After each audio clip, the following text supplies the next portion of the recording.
Assalamualaikum warahmatullahi wabarakatuh.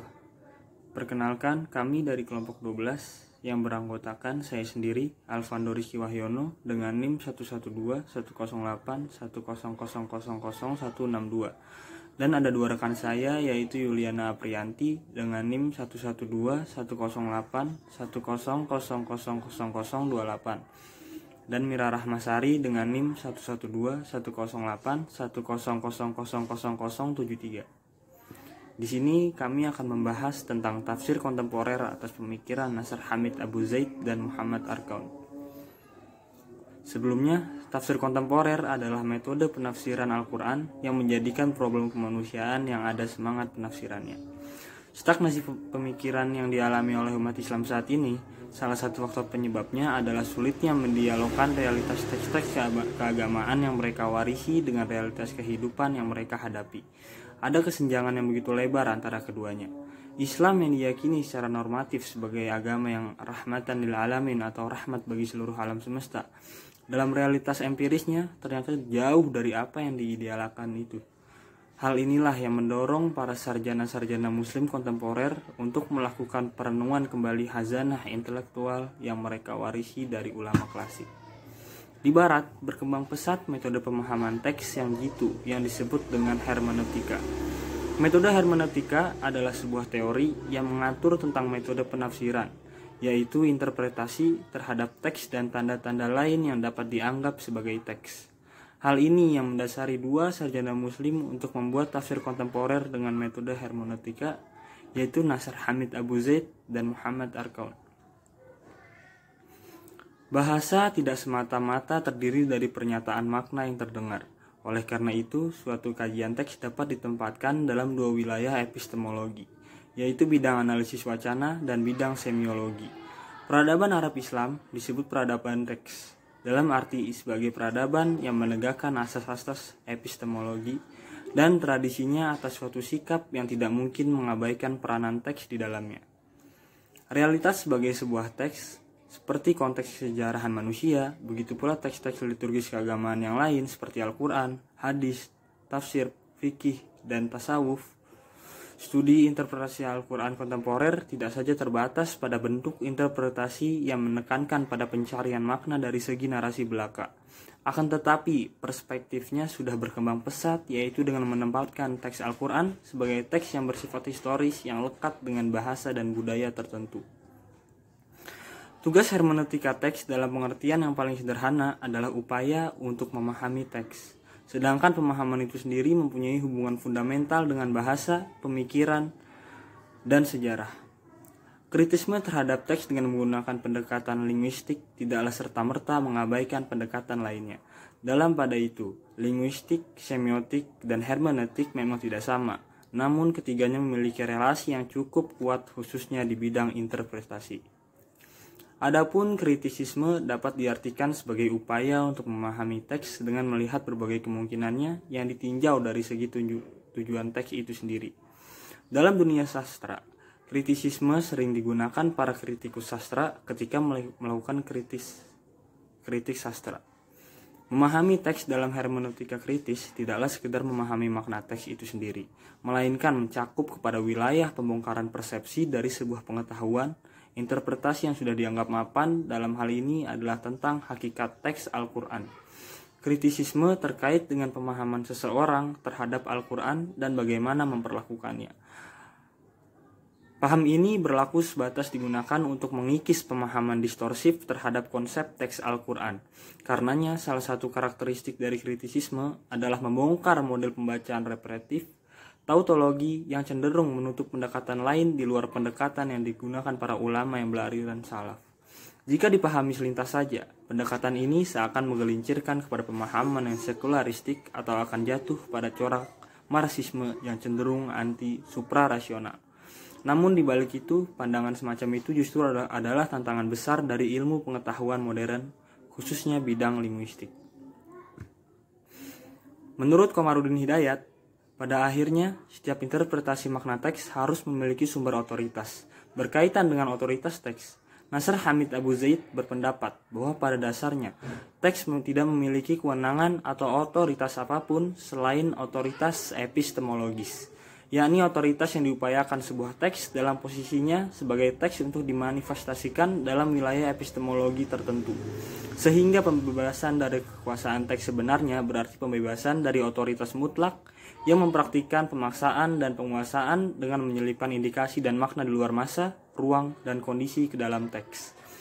Berdasarkan latar belakang masalah yang dikemukakan di atas atau sebelumnya, permasalahan yang akan disorot adalah bagaimana metode tafsir kontemporer dalam pemikiran Nasr Hamid Abu Zaid dan Muhammad Arkaun, dan bagaimana pula mekanisme penalarannya.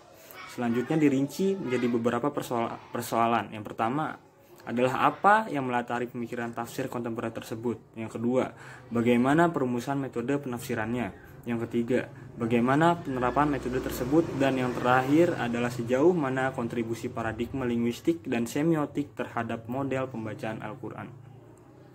Demikian adalah pengertian dan latar belakang dari materi tafsir kontemporer atas pemikiran Nasr Hamid Abu Zaid dan Muhammad Arkaun. Selanjutnya akan dijelaskan tentang pemikiran Nasr Hamid Abu Zaid dan metodologi penulisannya oleh Yuliana Aprianti. Saya akan menjelaskan pendapat Abu Zaid mengenai tafsir kontemporer. Nasr Hamid Abu Zaid atau Abu Zaid ini adalah seorang pemikir, penulis, akademisi, dan salah satu teolog liberal terkemuka dalam Islam. Beliau ini terkenal dengan proyek hermeneutika Quran humanistik yang menentang pandangan arus utama. Meskipun tidak menyangkal bahwa Al-Quran berasal dari Tuhan, Zaid berpendapat bahwa itu adalah produk budaya yang harus dibaca dalam konteks bahasa dan budaya Arab abad ke-7 dan dapat ditafsirkan dalam lebih dari satu cara. Beliau juga mengkritik penggunaan agama untuk menggunakan kekuatan politik. Pada tahun 1995, Pengadilan Syariah Mesir menyatakan bahwa beliau ini murtad.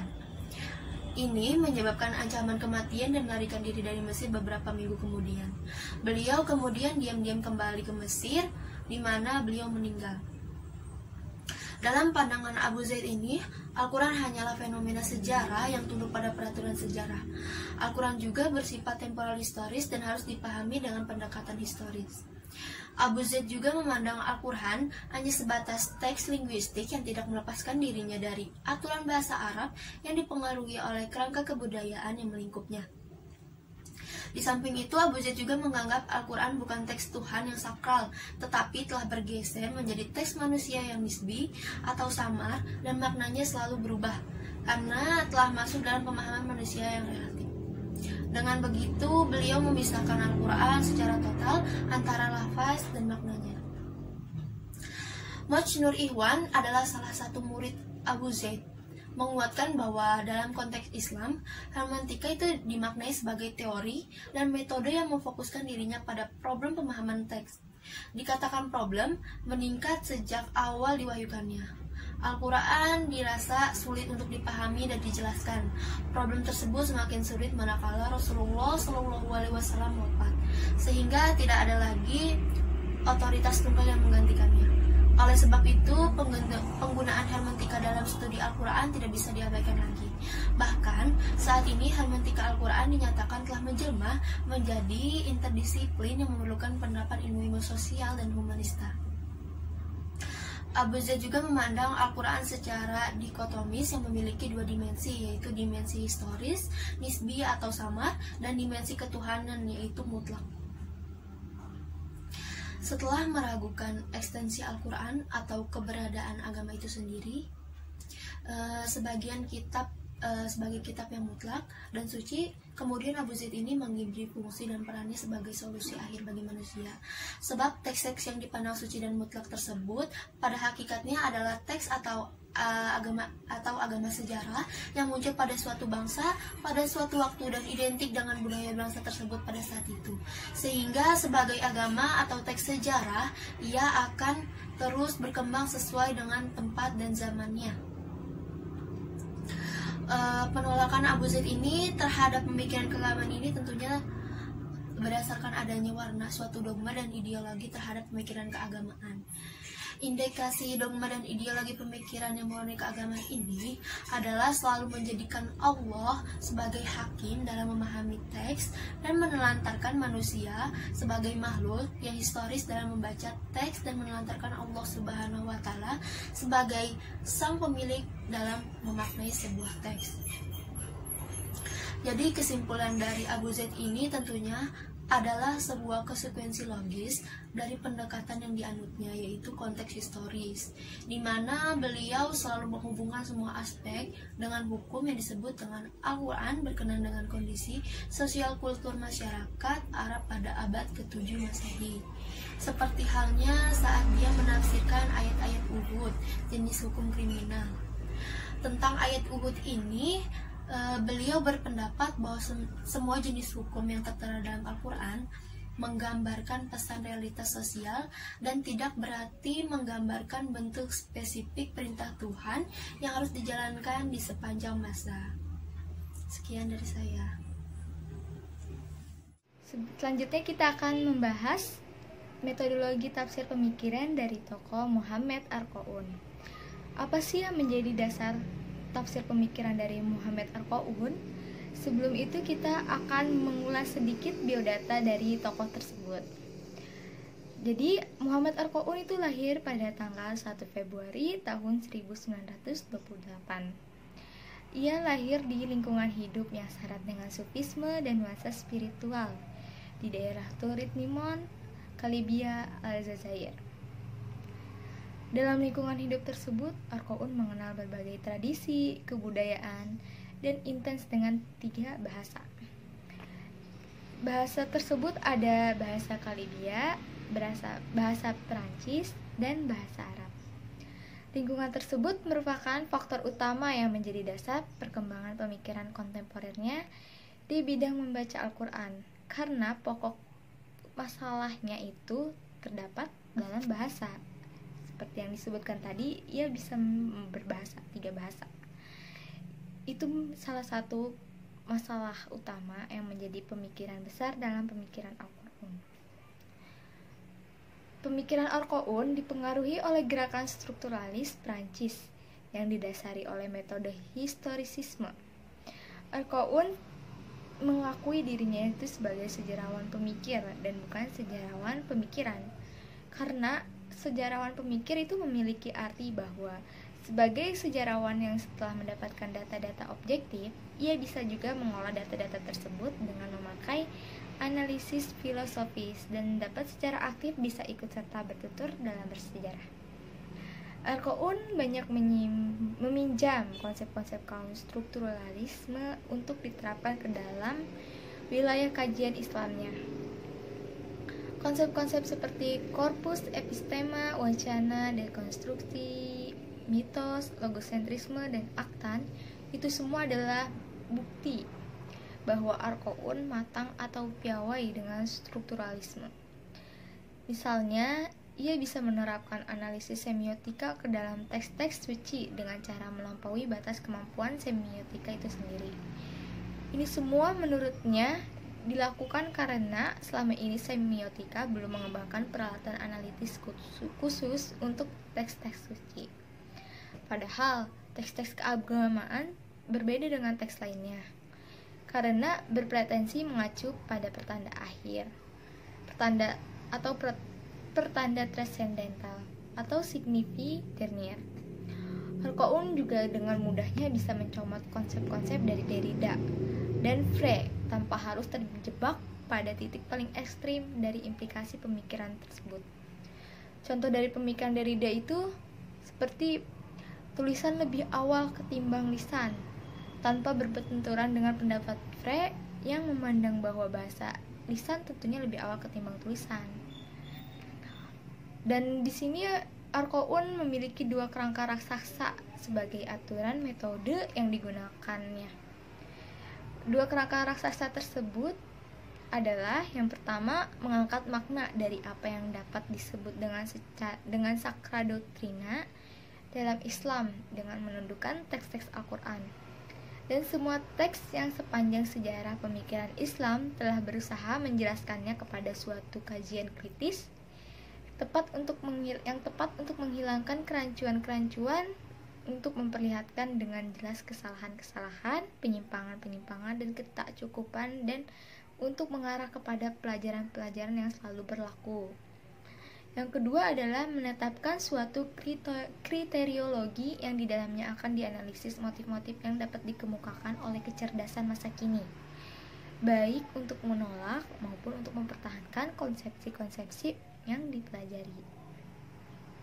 Al-Qoun tidak ingin membakukan makna Al-Quran dengan cara tertentu, kecuali menghadirkan sebisa mungkin aneka ragam maknanya. Oleh sebab itu, pembacaan Al-Quran mencakup 3 momen atau 3 saat. 3 momen tersebut apa aja sih? Nah, kita akan membahasnya. Yang pertama, ada momen linguistik atau saat linguistik, yaitu yang memungkinkan kita untuk menentukan keteraturan dasar di bawah keteraturan yang tampak. Suatu saat, yang kedua itu ada suatu saat antropologi, yaitu mengenali dalam Al-Quran bahasanya yang bersusunan dengan mitos. Yang ketiga itu ada saat historis, yang di dalamnya akan ditetapkan jangkauan dan batas-batas tafsir logiko-leksikografis dan tafsir-tafsir imajinatif yang sampai hari ini dibaca oleh kaum muslim. Saya akan memberikan kesimpulan dari 2 tokoh tersebut yang telah dibawakan materinya oleh Yuliana Apriani dan Alvando dan juga saya.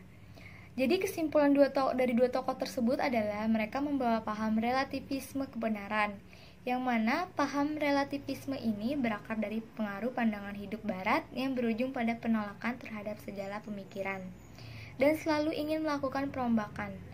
Tentunya ini tidak dapat disebut sebagai bagian dari ijtihad atau pembaruan dalam koridor khazanah keilmuan Islam.